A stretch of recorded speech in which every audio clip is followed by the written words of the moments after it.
Boa tarde. Muito obrigado por me convidar para falar com vocês hoje. Desejo a você tudo de melhor com sua conferência.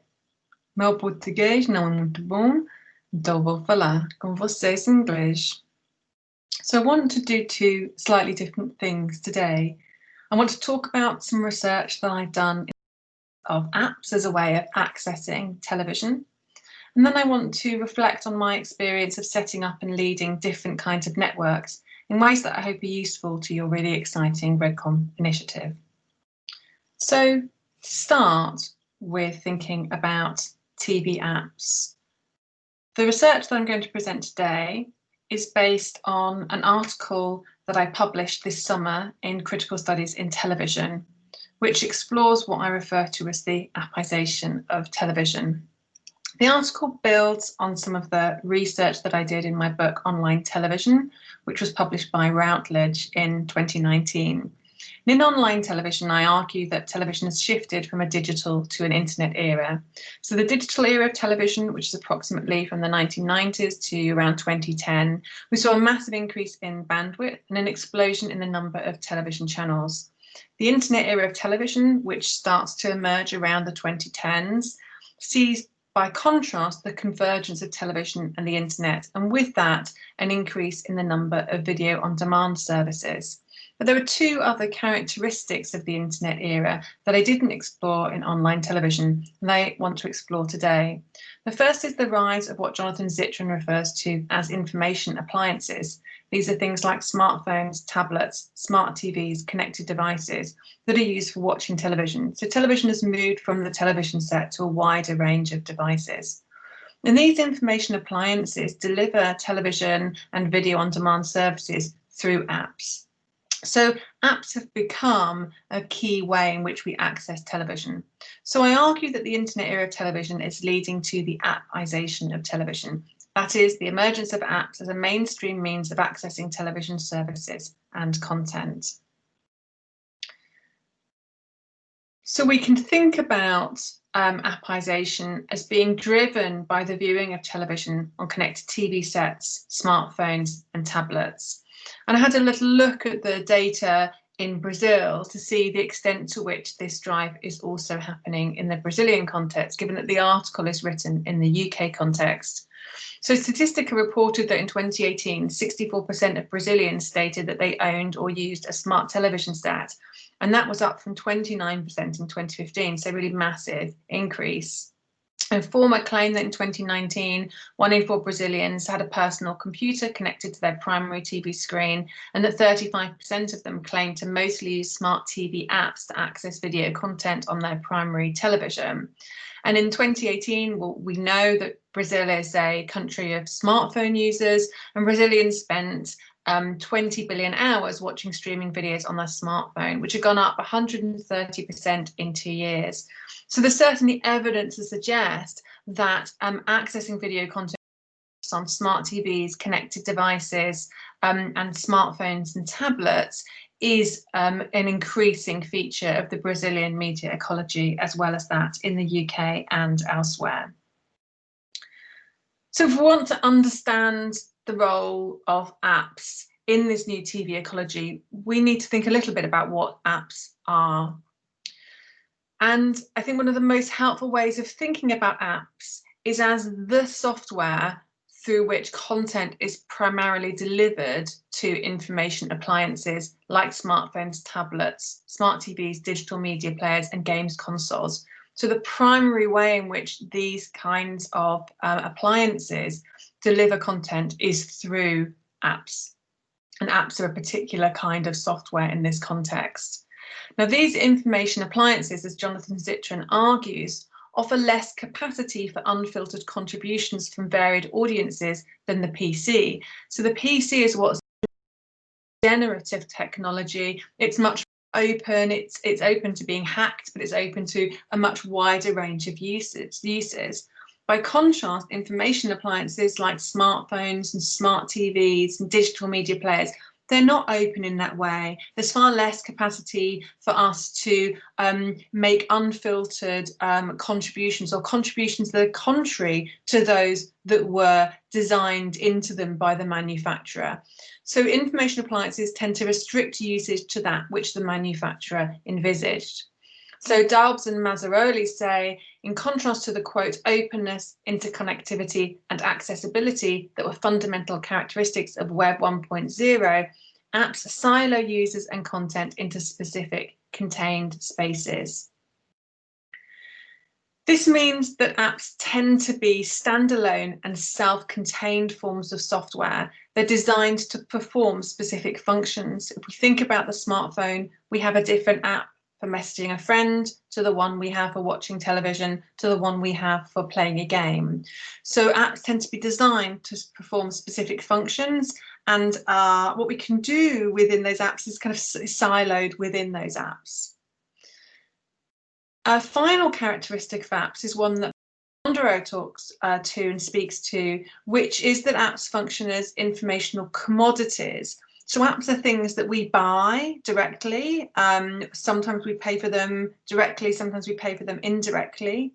But they're also informational commodities in the sense that they operate as mechanisms through which people can gather and exploit proprietary data. So apps provide app owners with access to data on everything that we do within the app.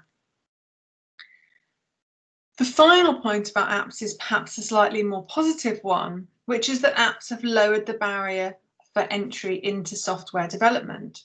So software development kits and application protocol interfaces have made the production of apps far more accessible by providing sets of tools, code, documentation and guides that non-specialists can use to develop apps. This effectively democratizes app production. But these software development kits and application protocol interfaces are created by a small number of tech companies that also control the app stores through which apps are distributed. And this gives the major tech companies, the likes of Apple and Google, significant control over the production, distribution, and circulation of apps. So I want to move from thinking about the specifics, the general notion of what apps are, to the specifics of how we might apply this theory of apps to the context of television apps in particular. And I want to start by arguing that we can identify three different kinds of TV app. So the first kind of TV app is perhaps the one that's most familiar to you, and that is content apps. These provide access to a database of audiovisual content for viewers. So this is the likes of Netflix, Global Play, or BBC iPlayer. And these apps allow their owners to control the content, so they decide what content is available on there, and the viewing experience, so how we can engage with that content, what we can do when we're using the app, and of course they control all of the user data that's gathered within the app.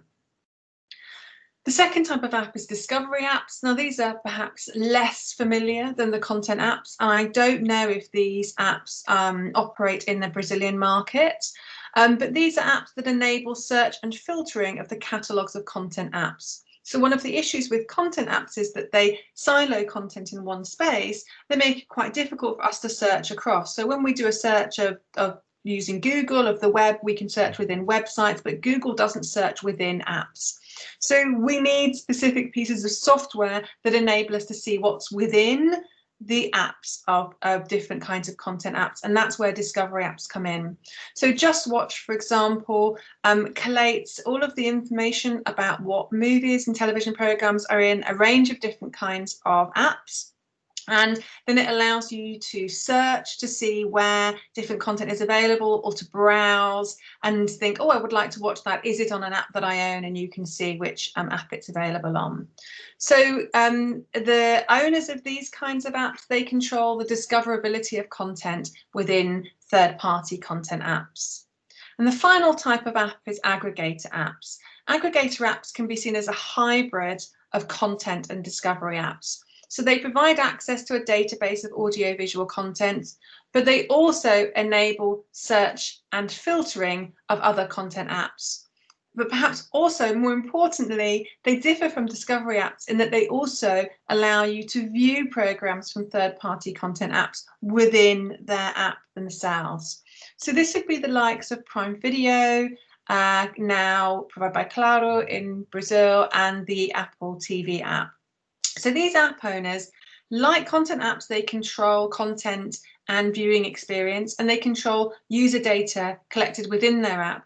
But they also control the viewing, potentially the viewing experience of content that is provided by third-party content apps. And with that, they are able to gather data on the viewing of content from apps that are not their own app, so from third-party content apps.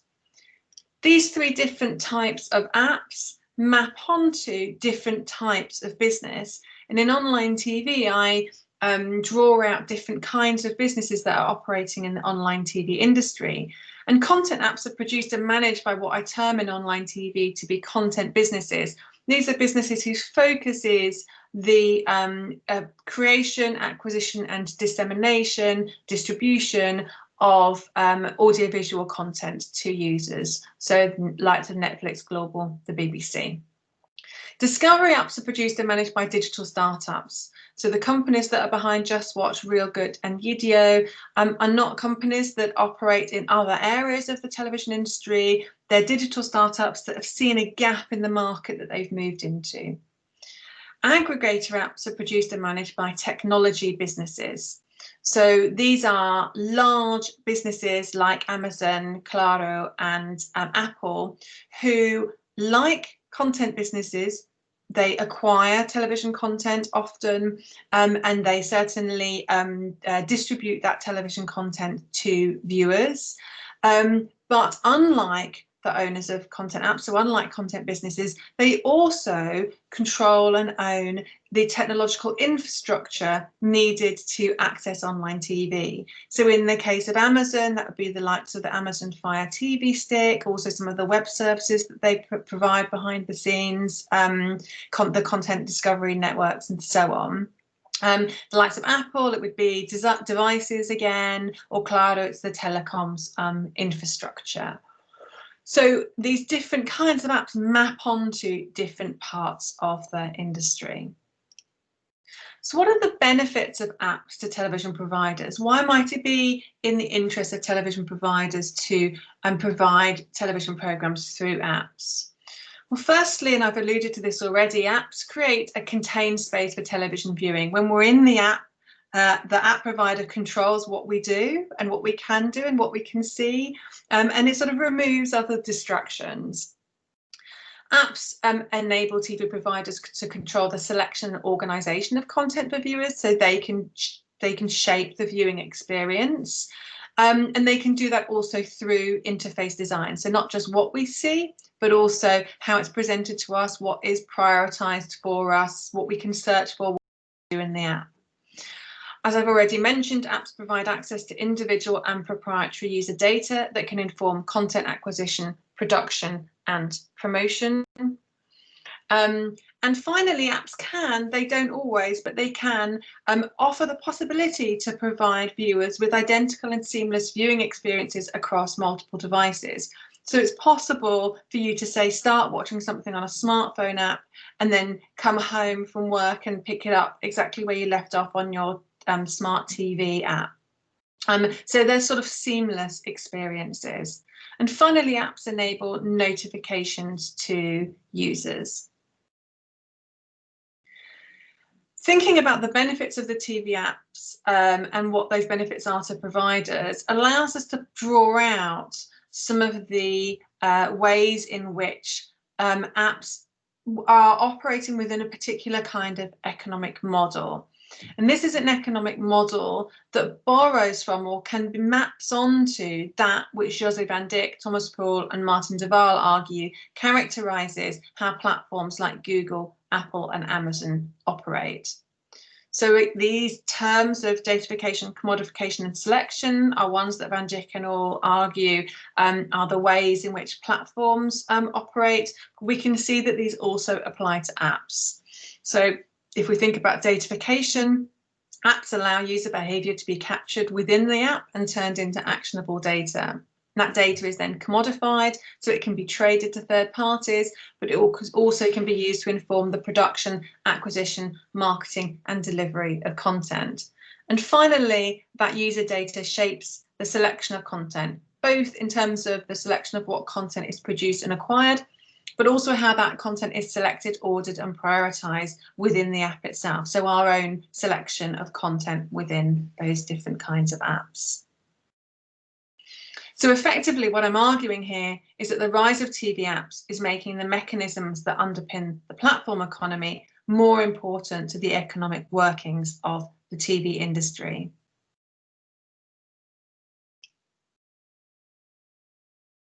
So TV apps are operating effectively within a platform ecology. And this is a platform ecology that is dominated by infrastructural platforms like Amazon, Google, and Apple. But one of the things that is quite distinctive, I think, about TV apps is that they are also operating within quite a specific device ecology, which is characterized by the multiplication of devices for accessing television. And David Hessenhoff and Ramon Lobato have developed this idea of the device ecology for television in their work on set-top boxes. They argue, quote, when accessing internet television services, some households only use a smart TV.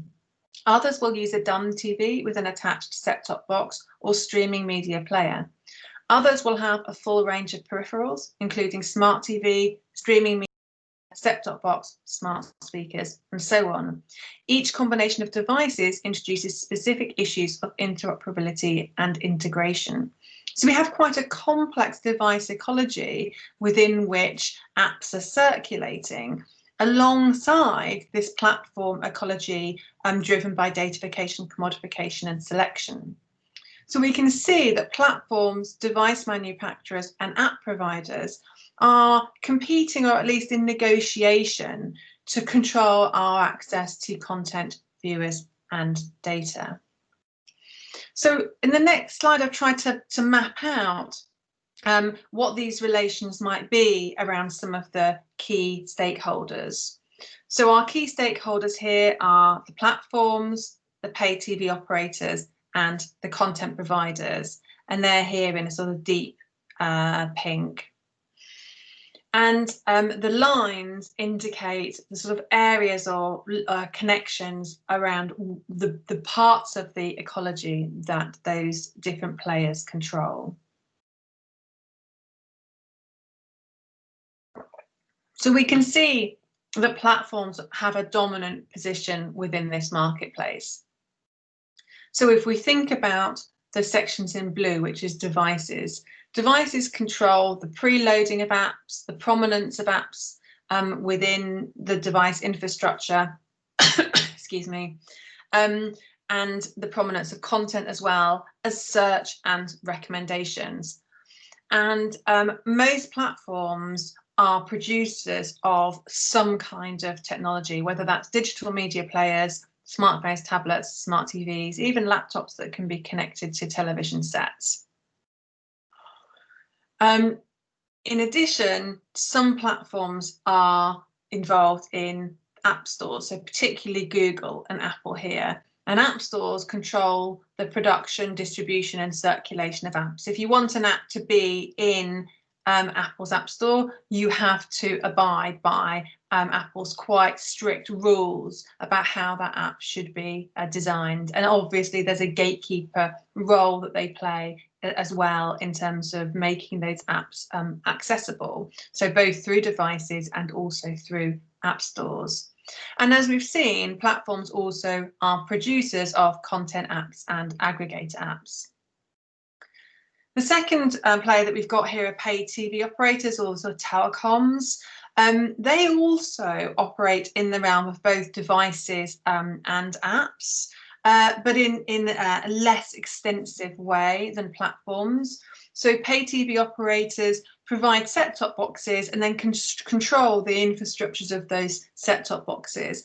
So they have quite a strong gatekeeper role to play in terms of the prominence of apps and content and what becomes available within search and recommendations. And as we've seen, they also produce content and aggregate apps. By contrast, content providers are really only connected into one area of the ecology, and that is the production of content apps. And discovery apps kind of sit on their own, unsurprisingly, I think, for digital startups, just literally operating in their one area. So while they may have the ability to exert some control over search and recommendations, they're not really operating a kind of gatekeeper role within this marketplace. So different levels of control over different aspects of the ecology that these different stakeholders have. And what this, the power dynamics of this ecology mean is that it has particular implications for prominence and discoverability. So the economics of prominence and discovery is a particular way in which the power dynamics of this TV app ecology play out in the marketplace. And the economics of prominence and discoverability refers to the financial transactions that shape which content and apps are most visible within devices and within aggregator apps. And these financial transactions are not equitable. So to put it bluntly, different kinds of providers pay to have their apps and their content most prominent in devices and in other apps. So this can include, for example, shortcuts on remotes, the preloading of apps on devices, the availability of apps within aggregator apps, so which content apps are just available in aggregator apps, cross promotions. If you buy our device, we'll give you free subscription to this app for a certain period of time. Prominence of contents and apps within user interfaces, so just how visible they are, and the visibility of content in text and voice search and recommendations. So providers will actually pay to have their content appear around particular search terms, for example. Now, crucial here is that international content apps have advantages in negotiations with device manufacturers because device manufacturers don't want to change hardware designed for specific countries. So there's a reason why there's a Netflix shortcut on your remote control, but there isn't a Globoplay or even in the UK context, an iPlayer shortcut. So even in the UK context, even before Netflix was as big as it is now, there was the Netflix button on the remote control, and that's because Netflix has that international scale that enables it to enter into those kinds of negotiations with device manufacturers. A second issue in these kinds of negotiations is to do with data. So providing prominence in user interfaces, search and recommendations requires negotiations over access to data. And content apps may have to cede control over their data or provide access to their proprietary user data to device manufacturers and to aggregator apps in order to get that kind of visibility in user interfaces, search and recommendations. So this economics of prominence and discoverability plays out differently for different segments of the market. So international device manufacturers want to limit nation by nation changes, which means they will prioritize deals with international content apps and aggregators. Aggregator apps are typically operated by companies that produce devices and produce content apps, as we've seen, so platforms like Apple and Amazon, pay TV providers like Sky. And because of their scale, they're more able to make deals at an international level. International content apps like Netflix have wider scale operations and a brand value that gives them an advantage in making deals with device manufacturers and aggregator apps. In addition, they may be reluctant to cede control over proprietary user data to devices and aggregator apps, and they might have more weight to be able to resist calls for them to give up their valuable proprietary data. And that's been an issue in some negotiations around Netflix and Apple in terms of how Netflix appears within the Apple TV app. And finally, we come to niche and national content apps. So niche and national content apps have potentially less leverage in prominence deals because they have perhaps less brand value, and certainly they don't have that same access to international markets. So this can make it harder for them to negotiate prominent positions, both for their apps and for their content. There is a proviso here, though. Audiences do expect major national content apps, so in the UK context, that would be our public service broadcasters, to be available and visible on devices and in aggregator apps. So there is a sense in which the market kind of almost requires, at least at the moment, for some of the larger national content apps to be made available and accessible. And there's an incentive for device manufacturers and app manufacturers to make those sort of prominent and available. This is not necessarily going to be the case for more niche content apps, and it's also not necessarily going to be the case in terms of recommendations and search and where their content appears in recommendations and search. And there is the possibility, particularly with aggregator apps, where they also produce and provide their own content and apps, that in recommendations and search they might prioritize their own content. In addition, niche and national content apps have to balance the value of access to user data against the value of visibility within devices and aggregator apps.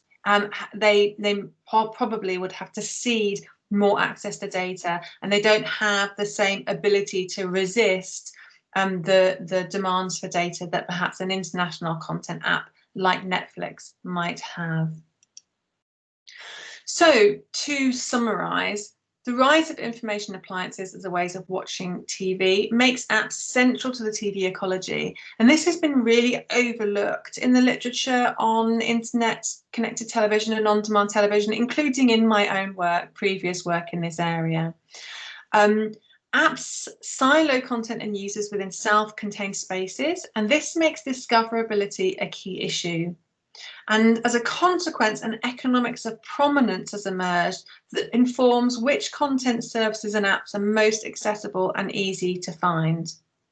And TV apps operate within a platform ecology determined by the mechanisms of datafication, commodification, and selection. Platforms, and to a lesser extent pay TV operators, have the ability to function as gatekeepers in this market, producing devices, software, app stores, content, and aggregator apps. However, at the same time, device manufacturers have been overlooked as potential gatekeepers to content and apps as well. And I've also pointed to the way in which aggregator apps are attempting to position themselves as centralized hubs for accessing a range of TV apps and content. But this involves negotiations, and it involves negotiations with device manufacturers, with international content apps, with national content apps. So it's definitely not a clear-cut picture of sort of devices and aggregator apps kind of pushing in and dominating the market. But there is the potential that that could happen. And I hope that at the very least, what you will take away from today is a recognition of the value of looking at apps as a particular part of the TV ecology that I think is quite easy to overlook, that is very everyday and very quotidian. But that actually opens out and reveals to us some of the new mechanisms that are underpinning the way that the TV marketplace works. So I want to move on from thinking about TV apps to think about research groups and networking. And when I was asked to talk a little bit about my own experience, I thought it would be most useful to look at a range of different kinds of research networks and groups that I am involved with. And to do this, I've tried to think about the different objectives that these networks have and the kinds of activities that they are involved with. And I hope that that might be instructive as you take forward your really exciting initiative for developing a set of sort of networks and research groups in this area in Brazil. So the first network I want to point to is ECREA. So ECREA is the European Communications Research and Education Association. So effectively, it's the subject association for media and communication studies for all of Europe. And ECREA has a number of sections within it. And those sections are effectively sort of subject areas that fit within the broader subject of media and communications. And one of those subject areas is the media industries and cultural production section, of which I am currently the chair.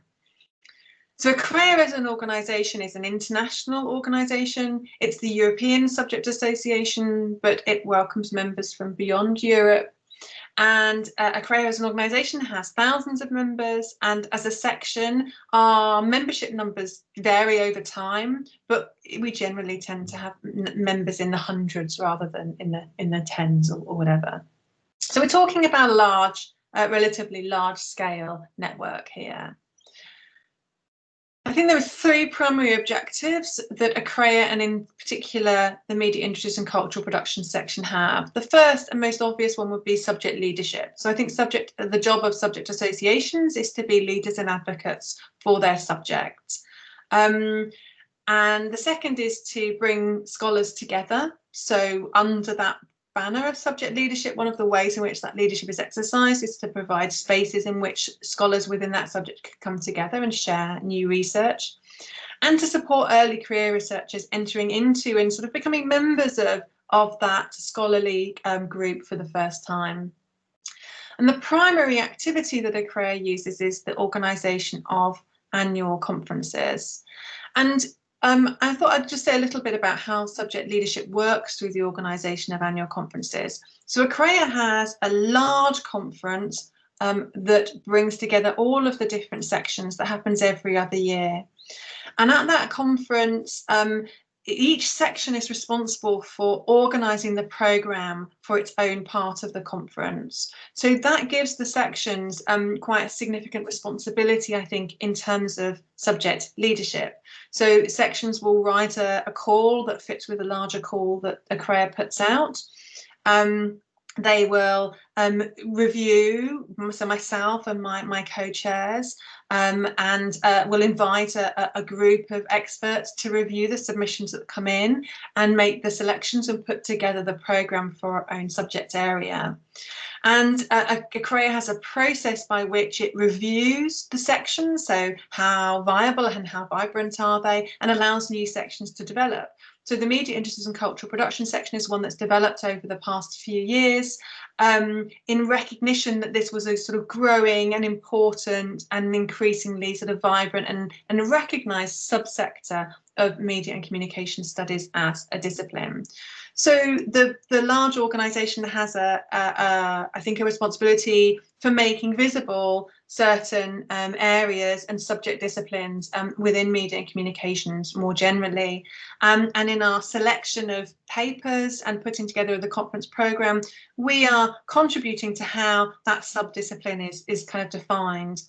And that role carries over in the years when the larger career conference doesn't run, where each section will put on at least one small conference. So last year we had one conference on infrastructures and inequalities, which we felt was a kind of new and emergent issue that was very important for media industries and cultural production. And we also put on one around online television and public service media, which again we felt was quite a pressing subject area. So that's another way in which the sections can sort of develop subject leadership and bring scholars together in different ways. Finally, we support early career researchers, and specifically through having each subject association having what they call a younger career rep, not necessarily young in age, but young in terms of career as age, typically a postgraduate student or perhaps a postdoctoral researcher, who is part of the chair and part of the committee, and for all of our conferences will be responsible for organising a particular segment of the conference, perhaps a workshop or a particular panel that is oriented towards the specific issues and needs of early career researchers. The second organisation that I want to speak about, the network, is the Global Internet TV Consortium, which is one where I'm a member, but I'm not. I didn't set it up, and I don't lead it. So it was actually set up by Amanda Lotz and Roman Lobato. Again, it's an international organisation. At the moment, according to its website, it has 31 members.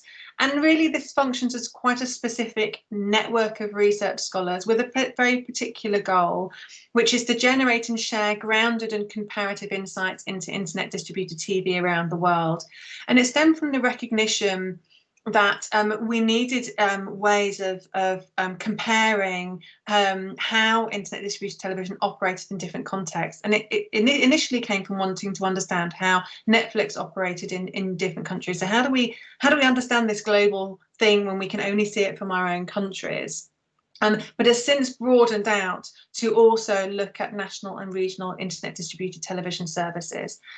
And the primary activity through which this objective is achieved is through a website, and on that website there are research dossiers written by the members on Netflix and national, regional, and regional internet distributed television services in a number of different countries. And the consortium is open to people proposing to write more dossiers, to update, keep those dossiers updated. And it also provides links to current research that is specifically related to the development of internet distributed television around the world. So quite a specific goal there.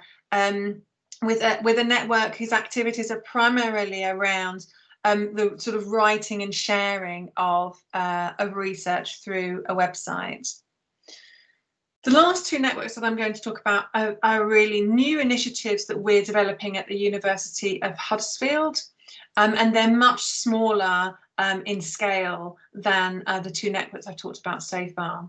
So the first is the Roots to Content Network. So this is an international network that currently has 6 members from 3 countries, the UK, Australia, and the United States. And again, this is an international research network which aims to very specifically focus on generating shared research outputs, so co-authored papers and books, and collaborative funded research projects.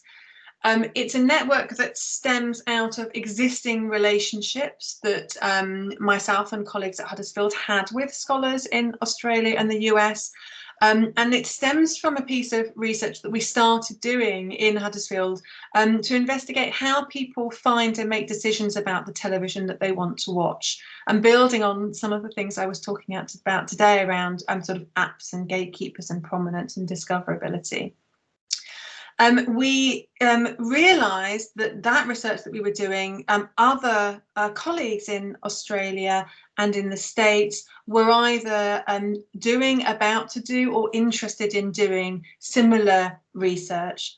So we've brought together at the moment, quite a small, coherent group of people in order for us to find ways of making that research comparative. So that's sharing research insights and data, but also in ways that I think will enable us, hopefully, to be able to analyse that data across borders, and making that data available so that I can use my research data to write about the UK context, but compare it with the US and the Australian content and vice versa. And that will help us to generate co-authored publications that bring the research data we generate in our separate projects together, using that as a stepping stone for then building funded bids towards larger collaborative meetings. So we're sharing research insights and data, but we're also having network meetings oriented towards developing the bid. Now, at the moment, that network is deliberately small in order for us, I think, to set up that collaboration. But I think down the line, we would be open to broadening that out to scholars in other countries that might be working in similar areas. And the final network is that we don't actually have a proper name for it. So this is a working title, the Yorkshire Digital Media Cultures and Platforms Network. That's a name that may change. And this is something we're in the very, very early stages of developing out of the University of Huddersfield. So Yorkshire is an area in the northeast of England. So this is a regional network, but it's an area where there are 4 universities where there are quite high profile scholars working in the area of digital media and platform studies. And we felt that there was a real opportunity to bring that expertise together into a regional research network that would enable greater opportunities for collaboration, dialogue, discussion and debate. At the moment, we have 6 members from across those 4 universities, and we are starting small in order to work out what the clearer focus and aims for the network are. But the intention would be that we would open that up and broaden it out and to include a wider range of staff and also postgraduate research students. While the Roots to Content Network has quite a specific aim focused on collaborative, co-authored research and funding bids, the objective of the Yorkshire Digital Media Cultures and Platforms Network is a little looser and broader, focused on fostering collaboration, dialogue, discussion and debate, enabling opportunities for us to share research, to hear from other researchers, with the intention that perhaps down the line that might lead to collaborative funding, but in the first instance, it's about fostering dialogue and discussion. And there are 2 primary ways in which we're going to do this. The first is through setting up a collaborative research seminar where we will invite the key speakers in this area to speak to an audience composed of staff and students of all of our universities together, which is now enabled through the kinds of technology I'm using to record this today. And the second is through networked meetings oriented towards discussion, which will enable us just to come together in a relatively informal way, read and discuss current research, share the research that we're doing with each other, and create the kind of relationships that you need to then go on to do, I guess, the kinds of things we're doing in the Roots to Content network. So I hope this overview of different kinds of networks has been useful for you and helpful as you go forward in developing your RedCon initiative, which I'd really look forward to hearing more about. I'm going to stop my presentation now and just take this moment to say thank you very much for listening to my presentation today. And I really look forward to the opportunity to discuss both the research on TV apps and how that might be playing out in the Brazilian context would be really interesting to hear, and also to discuss more about this initiative that you're developing around the research networks that you're developing and the ways in which perhaps that might feed into some of the things that we're doing at the University of Huddersfield, and the ways in which perhaps some of my experience of working at different levels with different kinds of networks might feed into in useful ways. So I look forward to your comments and questions, and thank you very much.